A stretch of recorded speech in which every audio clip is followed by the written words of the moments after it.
The Joe Rogan Experience. It's such an interesting time capsule when you look at these films, when you look at something like Nosferatu from 1922, and then you look at what we're doing today with CGI.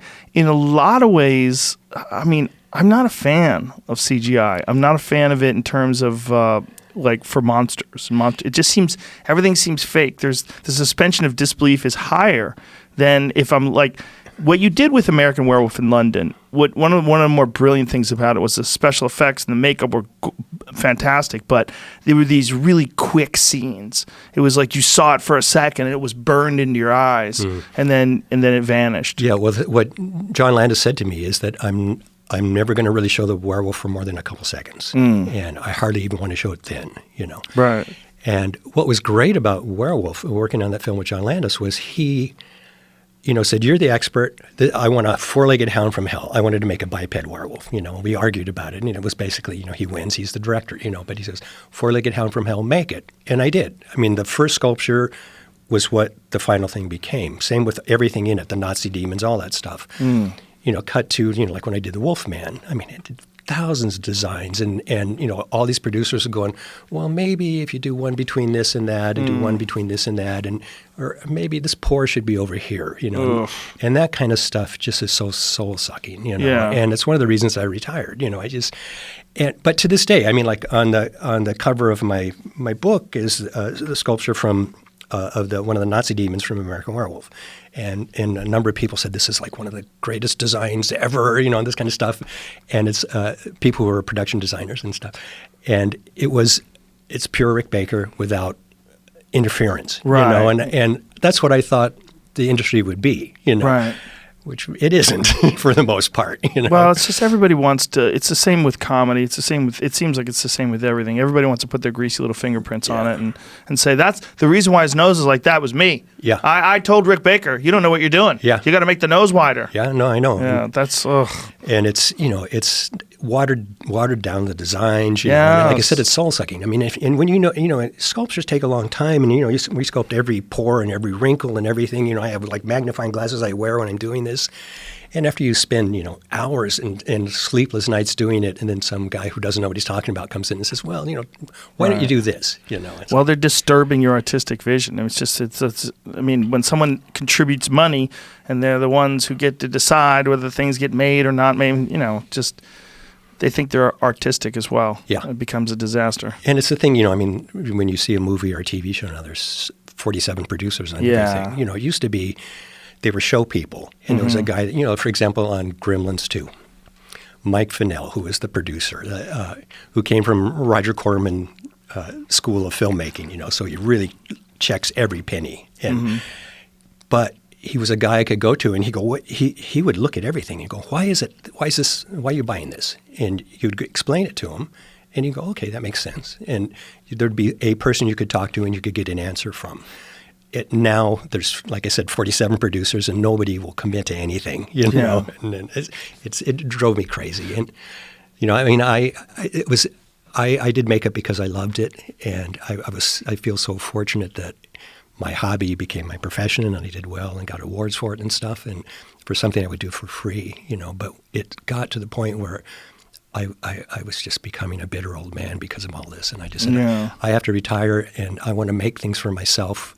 Well, I still can. You know, I'm almost 69 years old, and you know, I'm having trouble with joints and vision and all kinds of stuff. You know, and I'd be pissed off if I was working on some movie for some producer that didn't know what he was talking about and screwed up my work. You know, right? So and mess with your head. Yeah, so it's time to just, you know, make my own thing, and I'm loving it. You know. And when you look back, like, what was the first thing that you did where you like, okay, that was a good one? Well, you know, it's funny. Once you do something and you look at it, you see all the things that are wrong with it, you know. And I always say I wish I could see the film before I make this stuff, because so many times the thing that's supposed to be the most important thing just isn't, and something that you like threw together is all of a sudden the most important thing. You know? I mean, American Werewolf was probably the one where, that's one that really put me on the map. I mean, a lot of people say King Kong was, but American Werewolf, you know, I looked at it and I thought, well, that's pretty cool, you know, but I also went, God, I wish we did this, and I wish I didn't do that, and I man, see so many things that I would do differently now. That movie's a masterpiece. It's a great film. And, it's a great film. I mean, and my second film was Schlock, which was John Landis's first film. And I was 20 and he was 21. And I had, again, I think I had 6 weeks and I think I had $1,000 again to make. John played the Schlock-thropist. I don't know if you've ever seen Schlock. No, never saw it. That's another one you got to watch. Low budget, movie shot by a kid, basically, with a, and he, like I said, he played this. It was based. Have you ever seen Trog? Yes. Joan Crawford. Yes. Yeah. Yes. He saw Trog and couldn't believe that they made this movie, so he was making like a joke, a joke version of Schlock,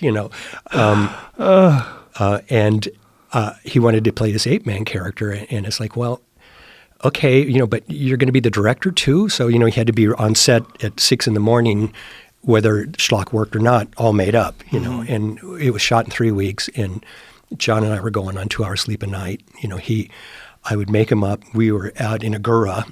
At where it used to be an Oakwood school where John went for a while and I think it was thrown out of. And we lived and worked in this like screened-in patio that was left over in this dilapidated building. And I was making up John on a bar stool, and eventually he was like falling asleep and doing those, that thing, and I'd have to grab him. But for some reason, they were doing the dailies at MGM, so we would have to go after 12-hour day of filming and an hour removing the makeup. We'd get in the car, drive to MGM, look at the previous day's dailies, drive back, sleep for 2 hours, get up and start again. My God. And it was during a heat wave in Agoura. And the first day, John had the suit on all day, and I was like combing it and brushing it, and the hair was just falling out in handfuls. And I went, oh my God, and then my second film of my career is over. And I was staying up all night with a hairdryer trying to dry the suit out so I could glue more hair on it. But it's actually kind of a cool makeup and kind of a fun character, And John had already written American Werewolf, and he said, my next film is going to be American Werewolf. He wrote that by the time he was 21? He was 20 when he wrote it. Wow. Yeah, and he goes, it's going to be my next film. And he said, I want to do a transformation in a way that never been done before. It doesn't make sense to me that a man changing in his body, going through this metamorphosis, would sit in a chair like Lon Chaney Jr. and be still until he finished changing. He goes, I think it would be painful, and I want him to be able to move, and I want to show the pain. And, how would you do that? And I go, I have no fucking idea, but I would love to, because we both love those transformation scenes, So pull that transformation scene up. The initial transformation scene is so fucking awesome, because I remember seeing it in the theater. What year was this? 1981, I think. Okay, so I was 14 years old. I was in high school, and I remember seeing this in the movie theater. And this was another one that sort of cemented the idea that I wanted to be a makeup artist. When he pulls all his clothes off and he's burning up, and then he looks at his hand, and his hand starts stretching out. Like, that was incredible. Well, this was just such a different werewolf, too. Like, everything about it was different. Yeah. Well, again, and I credit John for that. And he also said, I want to do it in a brightly lit room. It's not going to have horror film lighting. It's going to be, real, How did you do this? How did you do the hand? We called it a change-o hand. It was actually a fake hand. We storyboarded the whole sequence, and that's a different fake hand there. That's the second one. Right. And that's another one there. It's got syringes in it that we pump. Now he's wearing an appliance hand that matches that. See, and we storyboarded the whole sequence. And as you saw when David first took off his clothes, he's not very hairy. Right. And I said, for me to glue a little bit of hair on, and then we do him a little hairier and a little hairier, it's better for us to work in reverse. Let me do him at the hairiest first, and I'll pull hair off and trim it. Oh, interesting. Yeah. But we boarded the whole thing out. So, and this hair growing was reverse. I punched hair through rubber and then pulled it through, and we reverse printed it, so it looked like it was growing. This is a whole fake back, again, with things coming out of it. So you punched hair through rubber and pulled it through, and then reversed it. So then it grows out like that. Oh, wow. But we thought what would be the most impactful thing would be for his face to change last. But what I don't like about the transformation, like here, the wolf has a big mane of hair, so he's got this big hairy neck that I don't like, and it's, that's David doesn't have lenses, and his eyes were just that red from that was a 10-hour day of makeup. So just exhausted and with makeup on. Yeah. This was incredible, man. That's crazy that he doesn't have any eyes. He doesn't have anything in his eyes. That's just his eyes. Yeah. Holy shit. But yeah, this is the first stage change-o head. So this is a rubber head that had mechanisms that push it out, and this is a second stage change-o head that stretches out like that. And the thing that was interesting, because I was 30 when I did this. It was at a time when there weren't people that did this kind of work. There were just a few in Hollywood, like John Chambers, who did Planet of the Apes. But for me to find a crew, I hired kids that sent me fan mail. I was a kid from Texas that sent me fan mail, another kid from Connecticut, and they were like 18. Wow. And I had a crew of like basically 18-year-olds and me. It was like, I think 6 of us who did this film, 30, however many years ago. I'm not good at math. It still looks pretty decent. Fucking awesome. Not just pretty decent. There's a reason why I have the American Werewolf, the Pat McGee version of it, sitting there in the front. Yeah. But now I have to call Pat and tell him the legs are off. What's wrong with the legs? They're too stretched out and too long. We actually, that was the problem, because I didn't know how I was going to make this 4-legged wolf work. Yeah. And I thought, well, I'll figure out something. And it came to me one night. I remember as a kid, you ever do that wheelbarrow race thing where somebody holds your feet and you're walking on your hands? I thought, well, if we do something like that and have like puppeteered legs in the back. So if the reality is, if you really see the full wolf, there's feet sticking out of his ass. He's got 2 legs sticking out, but we had him like on a platform with wheels, and the back legs were puppeteered with little rods. So you never, the back legs come in. That's when you cut, Right. And a lot of the stuff, like in Piccadilly Circus and the big bus crash and stuff, yes. That's me in a wheelchair with a head, with John pushing me down the street. Wow. That was a great scene. God, that was a great scene. Yeah. When the werewolf comes bursting out of the porno theater. Yeah. Which bites the guy in the head. That script, I think, was the only script that I've worked on in my entire career that the script that I read was basically the script we made. The only difference was when John wrote the script originally, that Aero Cinema in Piccadilly Circus was a cartoon cinema. And in the original script, it was a cartoon cinema. But when we got there, it was a porno cinema. So he changed that scene, to a porno cinema. Other than that, it's the script is basically verbatim what he wrote as a 20-year-old. And his use of music and everything was groundbreaking at the time. People didn't do like the way he did, And his friend that kept returning, Jack, more and more rotten every time, like. That was a genius idea as well. Like that Jack had to explain to him, like, hey man, you got to kill yourself. You're a werewolf. You're going to kill a bunch of people. Yeah. Like it was everything about it was so unique. It was it completely flipped the whole idea of what a werewolf movie was on its head. Yeah, and it worked. And Griffin, who played Jack, when I first made him up in that makeup, he, as I was putting the stuff on, in the makeup chair, he's kind of like getting more and more sad and like sinking down in the chair. And it's like, what's wrong, Griffin? Is something wrong? And he goes, look at me. And I go, yeah. And he goes, look at me. This is my big break. And my throat's torn out. And nobody's going to look at me, And it's like, did you read the script? Yeah. Didn't it say your throat was torn out? Yeah. And he goes, but I didn't think it would look like this. And he goes, I did. And that's what John thought it should look like. So he was bummed out? Well, he was at first, because it's disturbing to see, But it's a great role. Yeah, no, and he was brilliant in it, and he was terrific to work with, But the initial shock of seeing himself torn up, right, it was hard for him to take. It's so realistic. Yeah. But he, I thought, okay, I got to call. John was in England, already scouting locations, and so I said, you got to talk to Griffin. He's, kind of upset about what he looks like, But, I took that opportunity, being the sensitive guy that I am, to tell him that the third part of his transformation was it was actually going to be a puppet. It wasn't really going to be him, because he was supposed to become basically a talking skeleton, right.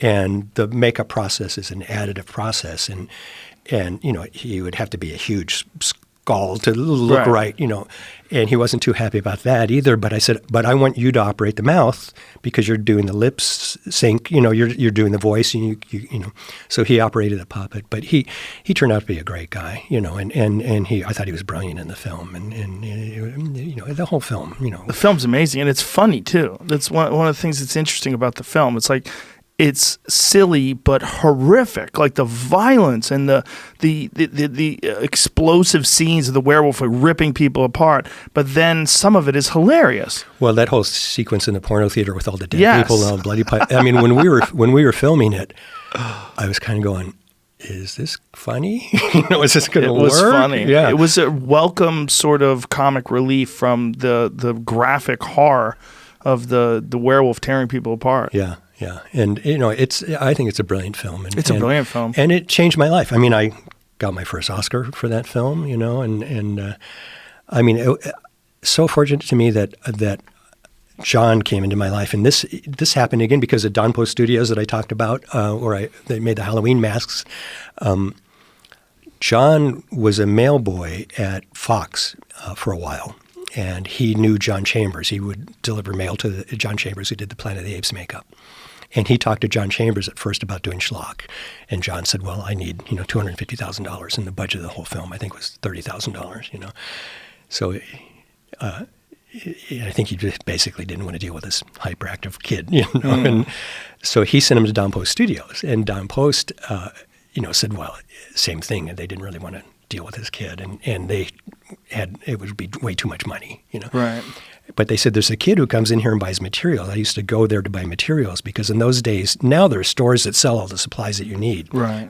I used to have to drive all over California to get what I need. And some stuff, they would only sell you in a 55-gallon drum, which I couldn't afford, Like polyurethane foam, which is a two-part foam that foams up, chemical reaction foams it up. Makes cyanide gas when it foams. Oof. Which nobody told me, but Don Post would, pour some in a can. You go, here you go, kid, And first time I used it in my bedroom, I practically died. Really? Yeah, and I have a real strong, I have a very strong allergic reaction to it now when it. Because of that? Yeah. Wow. Yeah, I mean, my throat closed up. I could hardly breathe. And, whoa. And I didn't know what was going on, and I found out what it was. But Fucking cyanide, Jesus. Yeah, but because of that, because I left, that's the only time in my life I actually had a business card. And John says, it said Rick Baker Monster Maker, but I think it said Rick Baker Makeup Artist, But I gave a card and some pictures to Don Post. And when they were trying to get rid of this kid who wanted a funky gorilla suit thing, they said, well, this guy's made some gorilla suits. Why don't you talk to him? And John lived in Westwood near the cemetery there, the Veterans Cemetery. And he drove out to Covina. And again, I was still pretty shy at that point. And my bedroom at that point was, I slept on a convertible sofa because I had gotten enough money to buy one so I could fold it up and have more floor space to work. But my masks and I had work tables everywhere, and John is very loud and hyperactive, and he was coming in and he was flipping out over the stuff that I made, and like touching it and stuff. And I'm going, oh, it's like, this guy's in my room, he's touching my stuff and he's really scaring me, But I mean, thank God, American Werewolf, put me on the map. And I mean, I did Coming to America, and my introduction to Eddie Murphy was, and I did a lot of films with Eddie. And because of John, I actually met my wife, Sylvia, on a John Landis film where he had me play originally it was a Jesus freak. It was a film called Into the Night. And it was all filmed at night. And met my wife on Hollywood Boulevard in front of Frederick's of Hollywood in the middle of the night. And it turned out they changed it to a dope dealer. I was playing a dope dealer. And Sylvia was the hairstylist on the film. And John came in and says, I want you to be in the movie. I want you to play the part you were born to play, a hooker. So my wife was a hooker in the background, and there's a picture of us. It's in the book, actually, on the night we met. In front of Frederick's of Hollywood. That's cool. And now we have two amazing children and a great life. And I owe John a lot. Well, you and John made magic. You really did. I mean, that movie was so good. And as we said, one of the things about that film is it was so strategic in its use of the werewolf. Mm-hmm. That you really, when you got a chance to see it, like one of my favorite scenes was when the businessman is in the subway and he's running away from the werewolf, and it's chasing him, but you don't see it. And you don't see it until he's stumbling on the escalator, and then you see it at the bottom of the escalator just for a second. Just walking into the frame. Just walking into the frame, and you're like, fuck yeah. And they cut right before you see his feet sticking out of his ass. Yes. Well, that was the thing with the design of the werewolf as well, because John said he wasn't going to show it. Normally you would, when you do something that's going to be an animatronic character, you would kind of sculpt it in a neutral position and you let the mechanism make the expressions. But from my experience in other films, the editor doesn't necessarily choose the moment where you think it's the best expression, And I thought, if it's only going to be on for a second, I want it to be scary looking. So I sculpted in a scary expression on it, which I normally wouldn't do. So there was no way that it wasn't going to look scary when you saw it. Right. Snarling. Yeah.